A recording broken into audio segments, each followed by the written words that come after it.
Good morning, everybody. It's Jason Blaha here, and I had a subscriber ask me if I think a calorie is a calorie, and I made him go a little further into it because I feel that's a misleading question. Because obviously a calorie is a calorie. That's just like saying fuel is fuel in your car, but you're not breaking down the octane of it if it's E85, gasoline, diesel, but fuel is fuel. It has a specific fuel value. Kind of a misleading question. Because what the person really wants to know is, do I think different calorie sources affect body composition, either directly or indirectly? So let me put on my +5 hat of weaponsmithing, work on skilling up my crafting a little bit, and let's talk about this.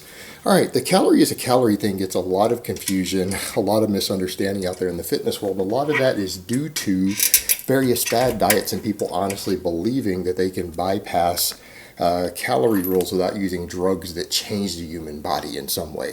Large amounts of drugs and things come into play that affect things like thermic effect of foods, nutrient partitioning. We can get into different arguments. But in a normal human being who's not putting anything into their body, in a lot of ways a calorie is a calorie, but that is actually misleading.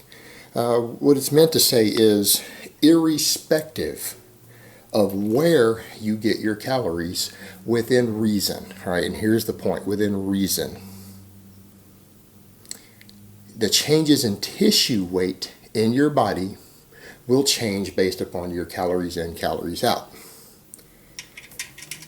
Doesn't mean that it won't affect where those tissues come from. And that's where body composition comes into effect. And everyone loves to argue about this stuff. But yeah, there will be changes in fluid weight based upon the actual sort of foods you eat, meaning the amount of carbs you're eating, even sugary foods, salty foods, what electrolytes are in foods will affect fluid balance to some extent. They can affect water weight. Tissue weight is purely a product of energy turnover. That's it. And yeah, a calorie is a calorie, and usually when you get foods, the thermic effect is already accounted for in the things. So yes, rough calorie tracking will give you a good idea of changes in tissue weight. But are all calories equal in terms of direct body composition? No. And this offends a lot of people when they go look at the data, because people have certain biases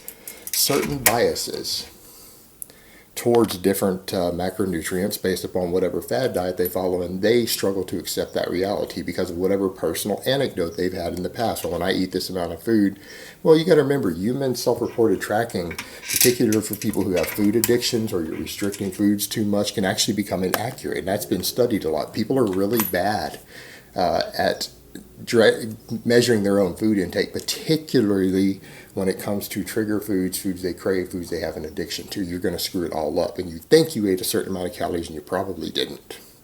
That's a much better explanation for it than breaking the laws of physics and the laws of biology. I think that's a better explanation.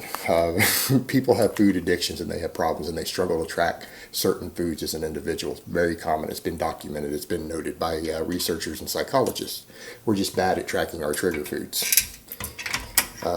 Simple as that. But that being said, yes, if protein is constant, body composition is somewhat constant based upon calories, and that's where people come up with really stupid stuff. When you say a calorie is a calorie, you will invariably have some jackass throw some insane extreme out there. So you're telling me if a person ate an all table sugar diet, they ate 2,000 calories of nothing but table sugar, and you got to look at them and go, who in the fuck does that? Honestly, I think if you decided one day to try a diet of 2,000 calories of table sugar, that you're a fucking moron. That's what I think. Like, if at any point in your mind you thought that anyone should try, that's what comes into your head when someone says that.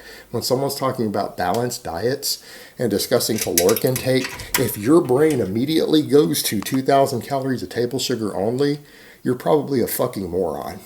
I'm just saying, if that is where your mind actually goes during trying to have an intelligent discussion of diet methods, or if your brain goes straight to 2,000 calories of butter, you're probably too stupid to carry on the conversation at that point. Just throwing that out there. We can ignore these sort of crazy ass ideas that people throw out, because that has nothing to do with the topic.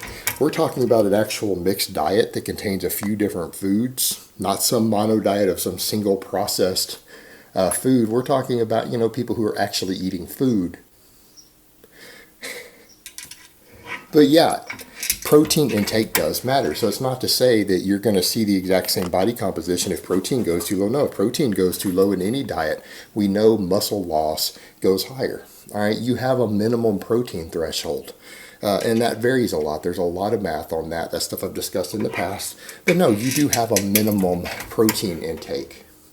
And for some people, more protein equals better diet adherence. All right, so I mean, obviously, any diet that's an effective fat loss diet that is geared towards body composition is going to have a reasonable amount of protein. And that's what we're talking about here. If your protein goes too low, though, here's the thing. Your tissue weight is still going to go down. Meaning, if you're on 1,000 calorie deficit every day, you're going to lose a similar amount of tissue weight no matter what the composition of your diet is. But if protein goes too low in there, that tissue weight, a lot more of it's going to come from your muscle tissue. Your body's just going to take muscle tissue, more muscle tissue instead of more fat tissue.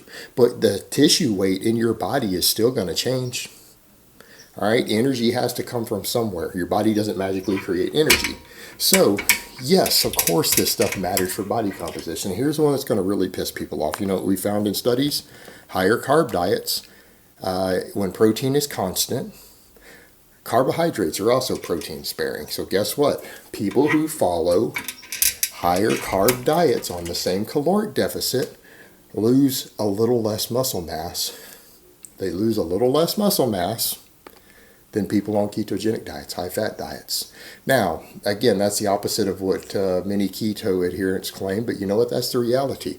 Now, by keeping the deficit from not going too low relative to your body fat, of course, keto adherents can keep their muscle mass. In some cases, they can gain muscle if they're a noob. No one's going to argue with that, but it is easier to maintain better body composition on higher carbohydrate diets.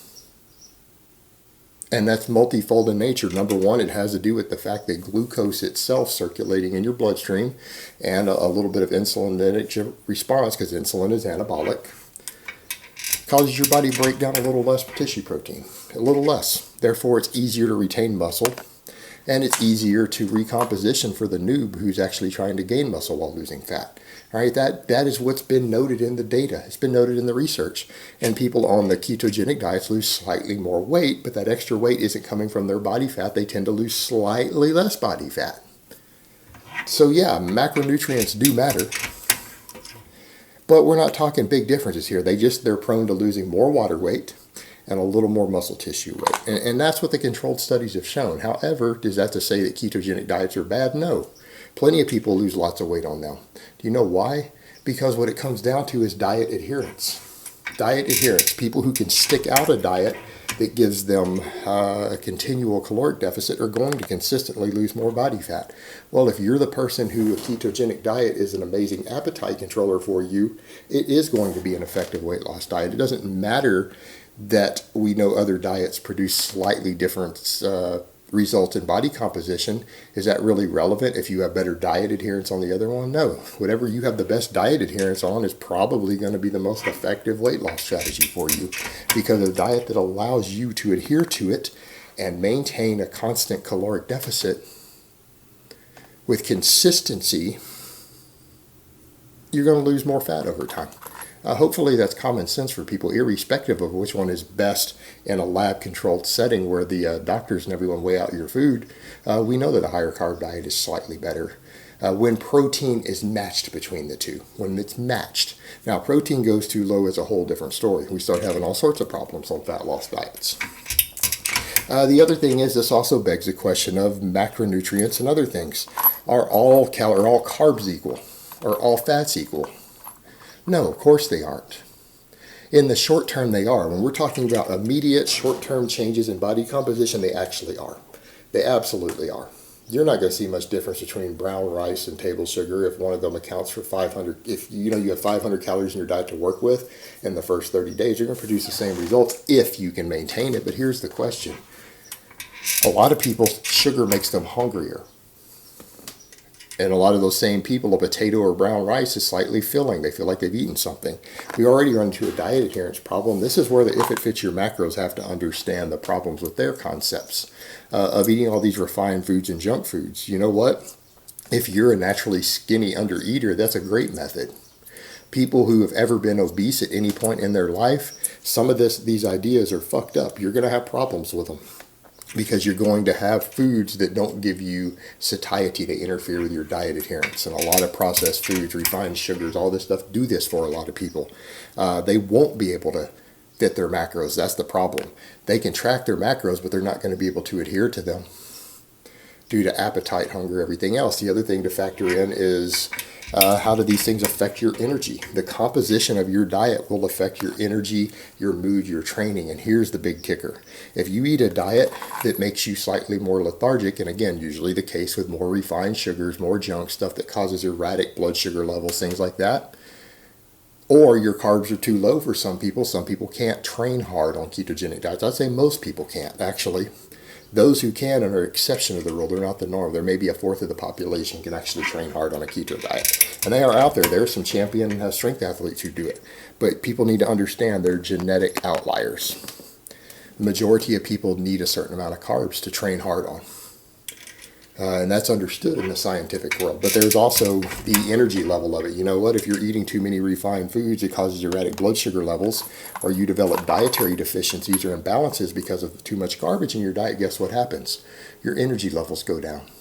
Your training suffers. So if you're moving less because you don't have as much energy and you're more lethargic and everything else, what happens? Well, that does affect your calories in, calories out, because you're going to put out less calories out, right? If you're moving less and you're less active, your calories out go down, even when calories in stays constant. If you're not able to train hard because you don't have as much energy and you're not recovering as well, maybe due to dietary deficiencies because of the composition of your diet, even though calories in, calories out affects the scale weight, if you're having energy problems and recovery problems, you're not going to be able to train as hard. Therefore, you're not going to stimulate as much muscle growth. You're going to find it harder to retain muscle in a caloric deficit. You're going to find it harder to create the caloric deficit because of less energy, and you're going to find it harder to maintain muscle because you aren't able to train as hard. There are problems to it. Dietary deficiencies can also lead to higher rates of illness and everything. When you get sick, it's going to mess with your training. So there are a lot of factors going on. We say that a calorie is a calorie. Yeah, that is true. But there are also practical applications to this of why eating a more balanced diet, eating a diet comprised of the right foods or better food choices will absolutely impact your long-term goals. And that's what people need to understand. That doesn't mean a calorie isn't a calorie. But if your strategy is long-term body composition, if your strategy is to have good energy, retain muscle mass while you're losing weight, be able to adhere to your diet, be able to feel okay, the composition of your diet starts to matter a lot, particularly in the long term. In the short term, it won't matter much. The scale weight and tissue weight is going to be affected purely by calories. But, you get 2, 3, 4, 6 months into a diet, the composition of your diet is going to matter. And the type of carbs you eat will even matter. There's going to be a big difference between getting a large portion of your carbohydrates from nice starchy fibrous sources versus highly refined sources high in fructose and table sugar and stuff. There is going to be a long-term difference, but it's going to be on the end of nutrient balance, not developing dietary deficiencies, proper energy, insulin sensitivity, all of those things. And those things will affect your energy level, mood, training, appetite, everything. So they do matter. All right, guys, but that's really all I have to say on that today. I hope it's been informative, and I will talk to you guys next time.